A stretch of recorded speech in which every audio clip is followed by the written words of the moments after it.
তিরপোলা লটকনের নাতিরা তোরা কি মস্কারি করতে গেছিস না? মানে তোরা মনে হইতেছে 200 রান চেঞ্জ করতে গেছিস, মানে 135 রানের টার্গেট, তোদের ভিতরে ন্যূনতম কোনো ধৈর্য নাই।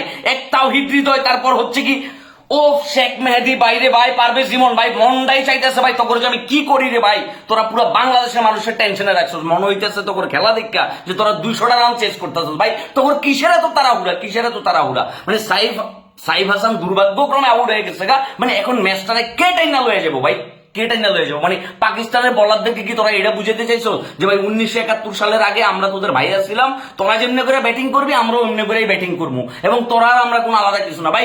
এই ম্যাচটা যদি হাইরা যায় বুঝতেছ, লাগেজটা গুছায় বাড়িতে চলে আইতেবো ভাই।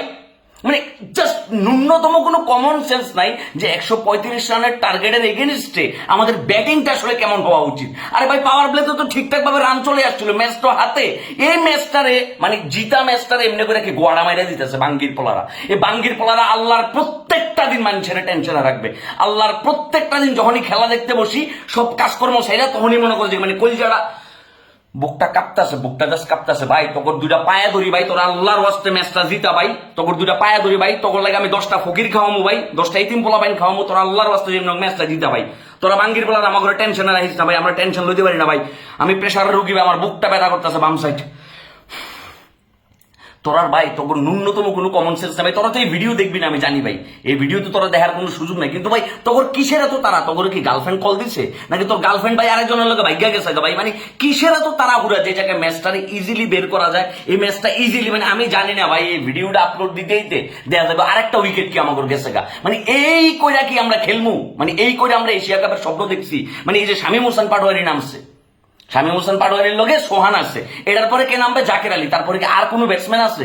পাকিস্তানের এই বলার গুলার এগেনস্টে আমাদের বাকি ব্যাটসম্যানরা কোনোভাবে রানটা বের করা সম্ভব হবে?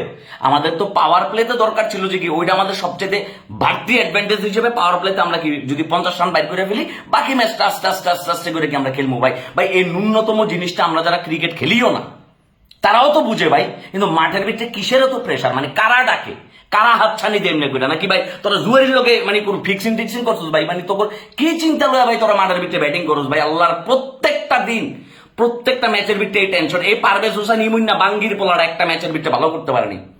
হ্যাঁ মানে ছোট ছোট দলগুলোর লোকে ভালো রান করবে আর বিগ ইভেন্টটা এসে এগুলো পায়খানা করে দিবে।